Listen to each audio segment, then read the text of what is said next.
Welcome to Face to Facts. Once again, I am Nick Face, and thank you for joining us again for our new sports show that we have here in the community of North Reading. We're really not a new sports program. We've been in the community of Reading before, but now we're able to provide you with a nice little sports program here for the community of North Reading. Again, I'm Nick Face, and joining me once again this week to my left this time, I jumped over a seat this time. I was on that side last week, this side here. Chris Millett joins us once again. How are you, Chris? I'm good. How are you, Nick? I'm good. We haven't seen you in a few weeks. We're going to be doing our show bi-weekly here in North Reading from the good people here at NORCAM TV. And when there's 2 weeks, there's a lot of things that go on in sports that you need to be informed about. So we're going to kick it off this week, Chris. What are we starting with? Let's start with the Red Sox. We are starting with the Red Sox, and we have a lot of things to talk about. There was so much interest going on with the Red Sox that you didn't really have any chance to breathe. Right. You go from a losing streak, which you're going to get to in a second, and then you get to a winning streak, and then there's a fight thrown in the middle of it. So why don't you give a little recap on what we've had on for the last 2 weeks? Obviously, we had the 10-game losing streak. And then, like Nick said, we went on that 7-game win streak, and then we had the Rays fight thrown into it. I was surprised by the fight, but I liked it. I thought the tensions were very high. I liked the passion from Big Papi. I liked the passion from the players when the bench is cleared. And like Papi said, it's on. This is war. I think it's going to be very interesting to see how this plays out through the rest of the season. This is a war. It is so weird to be able to not say that the Yankees aren't our rival anymore. Right. Yeah.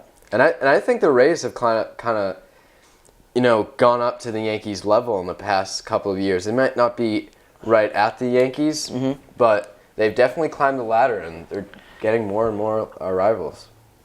In case you hadn't seen the series at home from this last weekend, the Red Sox and the Rays faced off against each other at Fenway Park, and there was a little bit of tension.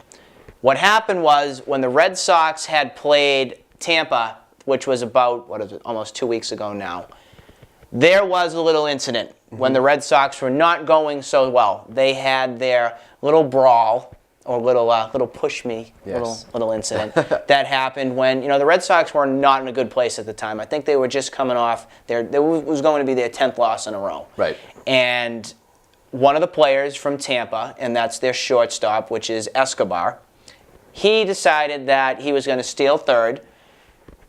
And I guess the Red Sox took exception to that, and I was kind of flabbergasted by that because Joe Madden at the end of the game said that, and I didn't remember this until he said it, was when Ellsbury had stolen in the playoffs. They were up like 8-1 or something like that. Rays didn't think much of that. They're like, all right, it's baseball.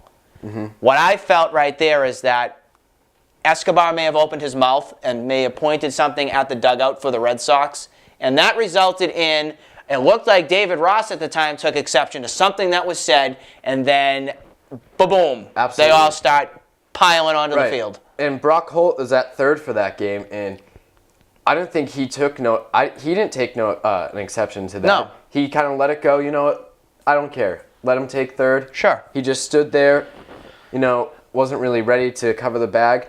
But David Ross has something about him that is unique with a veteran baseball player. He's been there before. He knows what it's like. He's been in almost every game type situation. And, that almost ticked him off. That ticked him off a lot. I don't think it just took, really ticked David Ross off in general. I think the whole Red Sox team was just looking for something to go out and just fire people out. Yeah, and I think that's that frustration. It just melted out from there. Yeah, and I think there was a lot of frustration and anger at the 10-game losing streak, which would have been that 10 games after that game. Yep. And they were looking to take it out. Yep. Some way, somehow. Because ideally, if it's 5-1, come on. Go and if I were a coach, I'd continue to tell my players to go steal. Maybe if it's 10-1 or 11, then you try to not pile it on. But by all means, steal the base. Play the game. Yeah, I have no problem with Joe Madden telling his player telling his player to steal and playing baseball and trying to get some Well, runs. that's what you just said. It's called playing baseball. And I think the Red Sox forgot that for a while on how to play, and then as a team. It was also weird when Johnny Gomes came in from left field, kind of just to get in the middle and kind of be the saving grace of the team or something like that. Right. And then what happened with Gomes, which I found particularly pretty interesting, is no one was really doing anything when Escobar's taunting the teams like, yeah, look at me, I'm on third. Gomes was really the only person that came in from trying to, it seemed like Escobar was going to go after the team, and it didn't seem like anybody knew what they were doing. Right. And it seemed to me like Gomes trying to put the team on his back and deliver and just be there and support each other. I found that pretty interesting. I think it's great for Gomes. I would have loved to seen some from Big Papi. Yeah.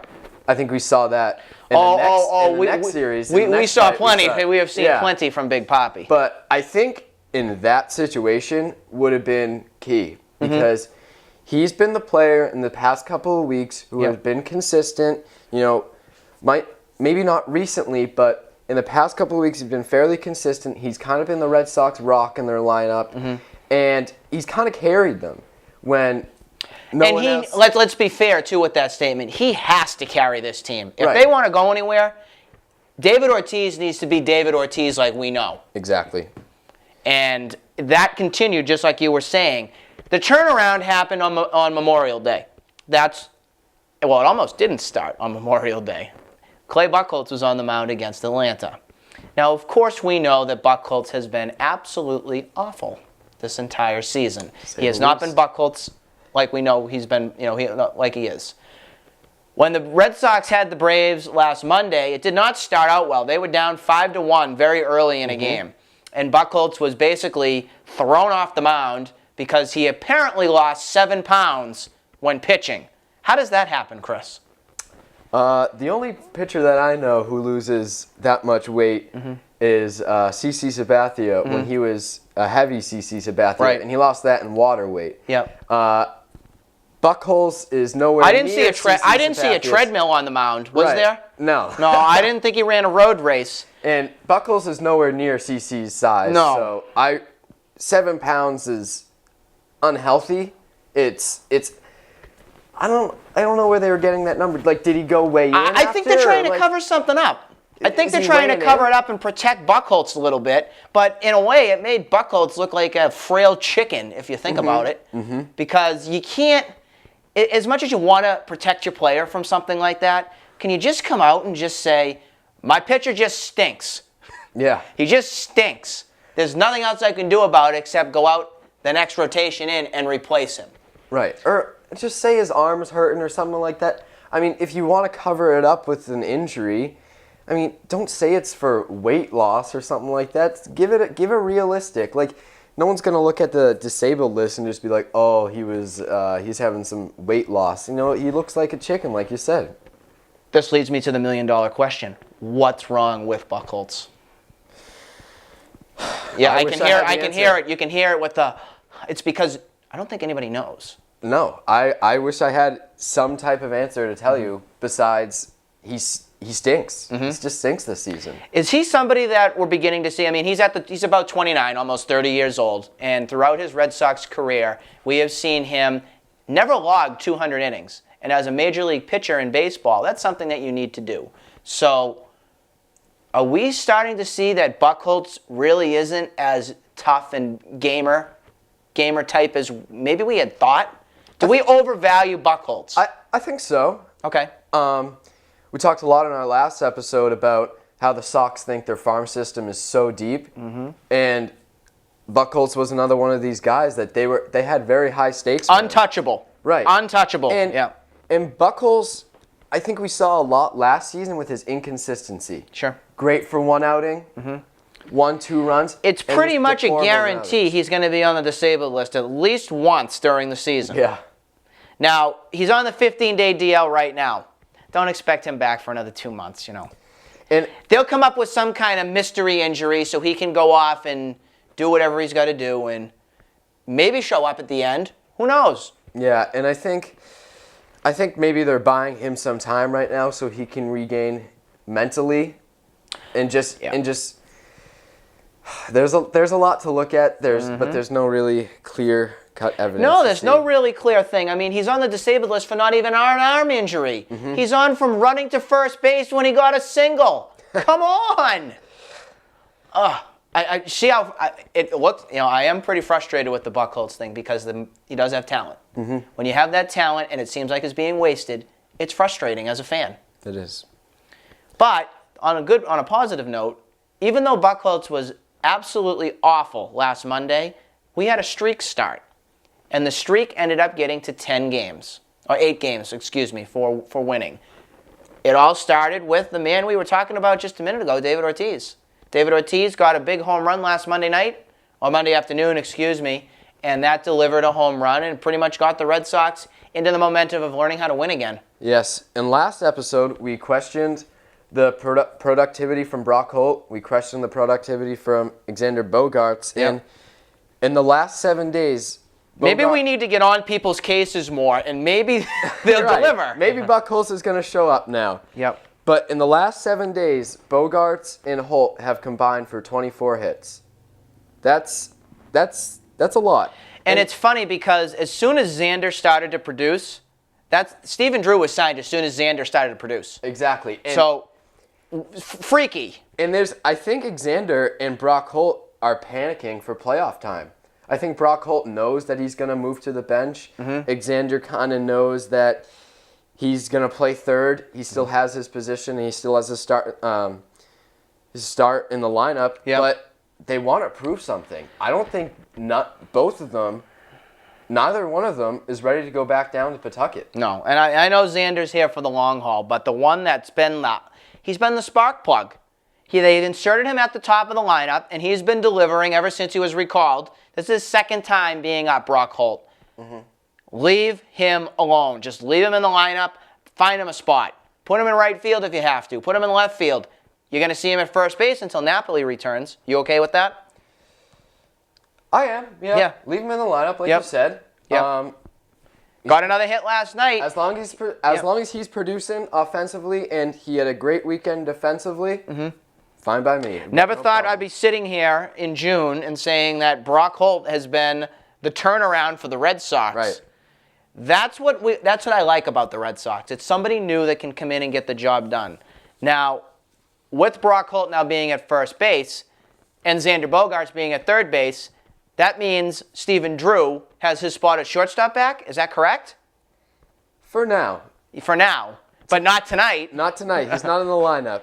And now tell me, how do you feel about that? $10 million for a bench, pretty much a bench guy?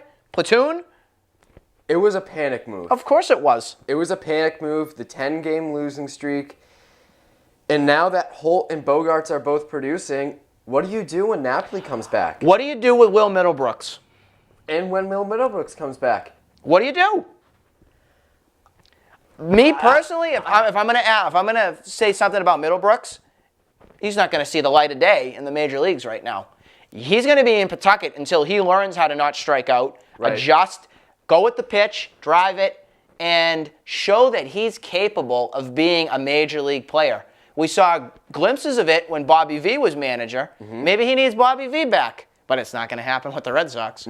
And like you said, I think Middlebrooks will go down Pawtucket. He'll take some at-bats. It's going to be his home for a while. Yeah, and until he proves himself, he doesn't have a spot on the Red Sox. We have two new guys that are also up in Cleveland for the Red Sox now. That's Alex Hassan in right field. He's pretty much Victorino's replacement right now. And Carps, because Carp's out too. And then a person that I was very excited to see play on Sunday, and he only got to play because Pedroia was thrown out, that was Darwin Sashini. He's another guy who's their future third baseman or second base type, and sure enough, he delivered on Sunday afternoon too. Right. That right there is going to create a logjam for the Red Sox. You have another guy in Pawtucket, Devin Marrero, who's a shortstop who's pretty close to being ready, I would say. Pawtucket also has, like I said, Darwin Sashini, who could probably be playing Major League Baseball right now. These guys are hungry. They want it. Give them it. I Instead of totally agree. They got the passion. That's what I was talking about last week in our first episode. Love to see the passion. These are the guys who aren't going to give it up. Yep. They love the game for what it is. They're not there for the big money. Nope. They're not there for the endorsements. They're there to win. Sure. They want a World Series championship to call their own, maybe. Well, Darwin Sashini had a great comment when he first came up. He doesn't care about his stats. He doesn't care about where he plays, where he's playing, if he's on the bench, no matter what. I want a World Series. That was the number one thing that came out of his mouth. Good for him. Good for him. Yeah. Good for him, because those are the types of players that you want to surround your team with. Not people that are like Buckholz who just collect a paycheck and go sit in a hot tub when when they're playing on the field and, oh, my back, oh, I can't pitch anymore, oh, help me, Farrell, help me. So basically the Red Sox have been able to turn it around. They become a legitimate team like we thought we would see at the beginning of the season, and we're looking good right about now. We're in a good groove. Pitching's been fairly decent. Another guy that we absolutely cannot mention when we're doing this Red Sox segment is Ruby De La Rosa. It's Ruby time. Ooh. It's Ruby time. What a lights-out performance by him. Little Pedro. Oh, I loved it. Yeah. What I like to see from him is he's a guy that the Dodgers had. This is the guy that we got from the Dodgers in that trade with Gonzalez and Crawford and Mr. No-Hitter, Josh Beckett. I can't forget about that. And these guys were very legitimate prospects. Ruby De La Rosa had his time in 2011, and he has experience in the major league level. He got hurt. He had Tommy John. So now he's getting a chance to come back into Major League Baseball. What a dominant lights-out performance that was. Hell of an outing, I gotta say. Yep. That was Baby Pedro. right. And when I saw that he was going to get the start, I kind of had some question. I'm not gonna lie. Yeah, I did too. I was going to be like, okay, I'll be happy if he lets up 3-4 runs. Mm-hmm. I'll give him that. Yep. But when I saw him dealing, picking his spots, striking people out, and my favorite pitch of his is the changeup. You go from 97 miles an hour, and then you kind of come with a beamer of 85 miles an hour on a changeup, or 83. Pedro-esque. This guy's. I'm excited to see. I'm excited about it too. You can also get excited about some other pitchers in the Red Sox system. You have guys, and I'm just going to give you a brief list because there's a long list of guys that could be maybe trade candidates or be in the staff pretty soon. Henry Owens, Anthony Ronaldo, Matt Barnes, Alan Webster. Do you want me to stop? Even Drake Britton's name you can throw out there too. These are guys that they're pretty stacked with. Right. And if Buckles, Lackey, or Peavy don't show up, they could get the ball. They could get the start sometimes. The thing I like about having good depth at the minor league level is that these guys want to stink like Dubront and Buckholz and something. See you later. Pack your bags, because we'll go to the next guy and they'll deliver. And maybe we'll even deal one of them to get an offensive player like we need.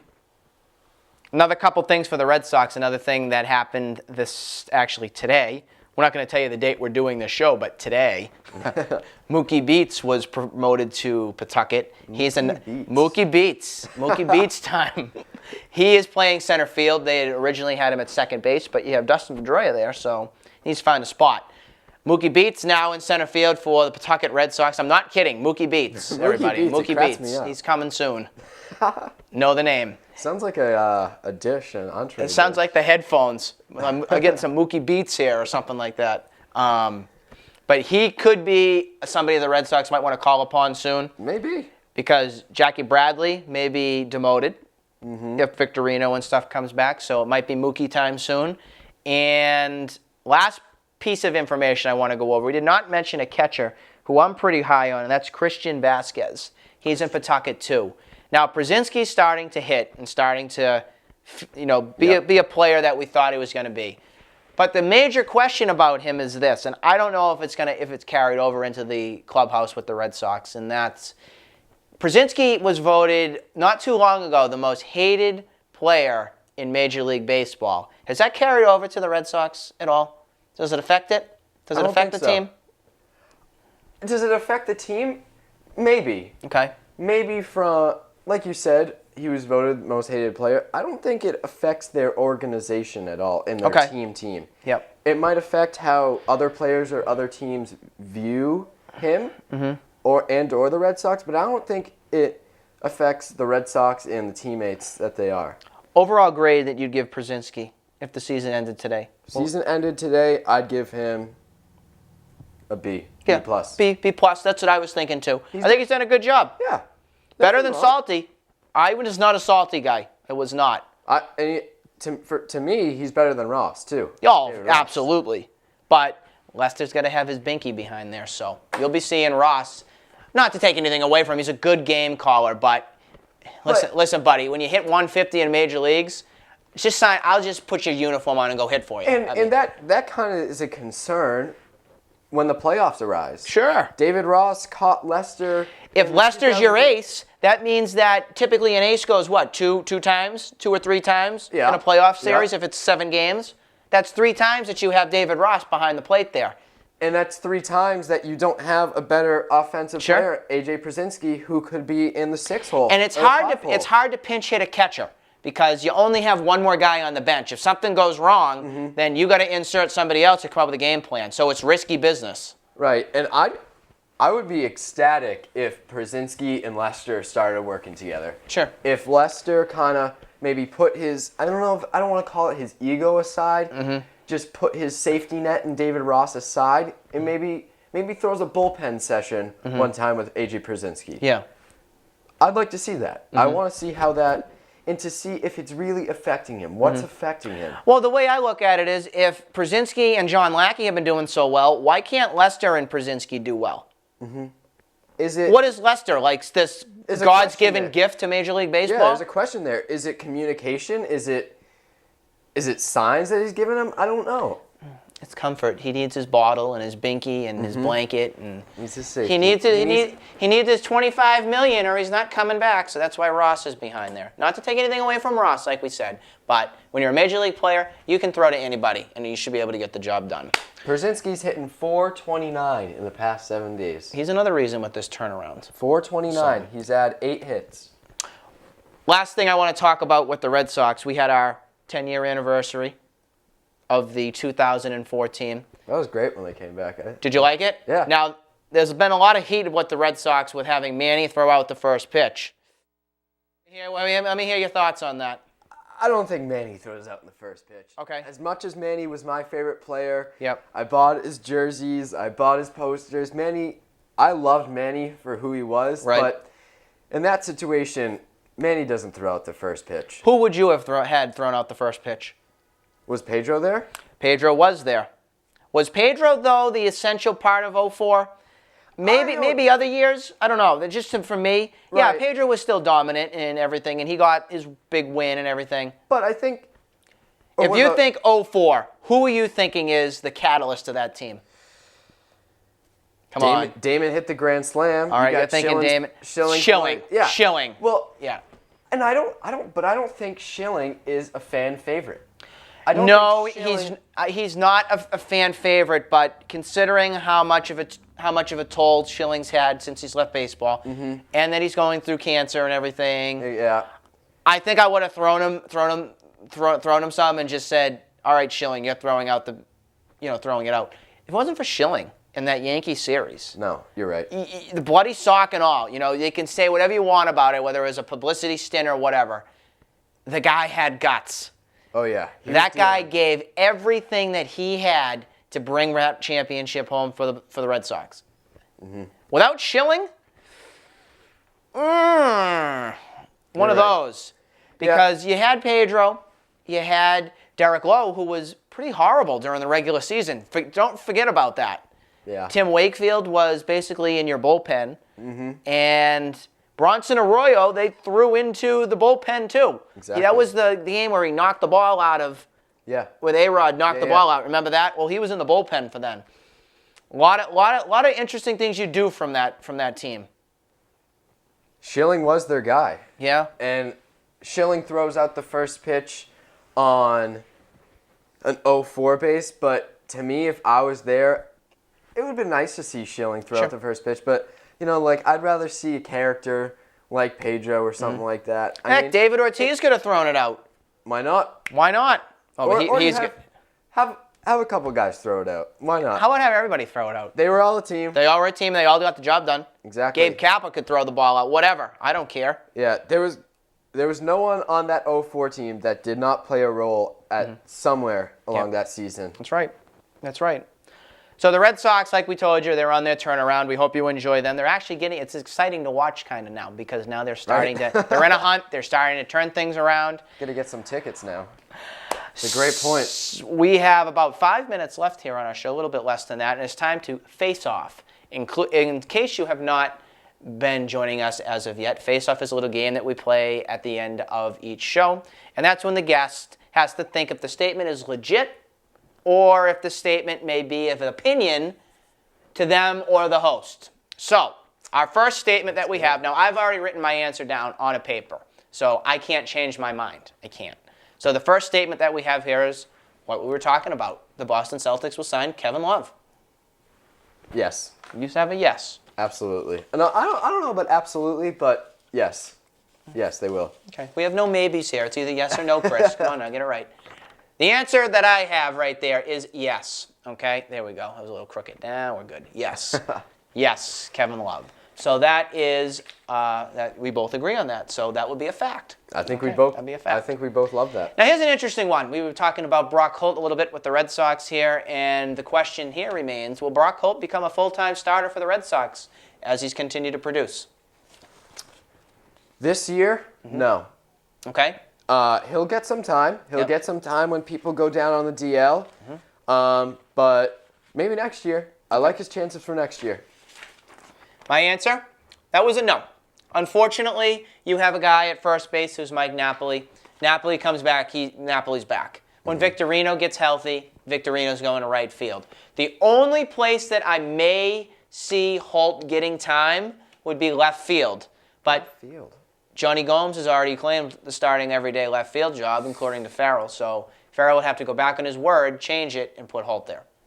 We'll see if Gomes produces. And that would also mean that Grady Sizemore is given his ticket out of here. That also means Mike Carp gets bumped down, too. Sure does.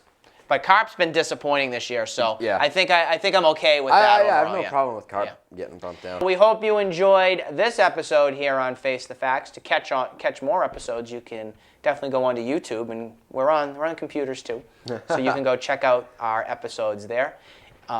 Also, for any kind of information that you need, you can always get in touch if you'd like to be involved, or even a guest here on Face the Facts. You can get in touch with me. Chris, thank you for joining us Always here a once pleasure. again. See you next time here on Face the Facts. I'm Nick Face. Good night.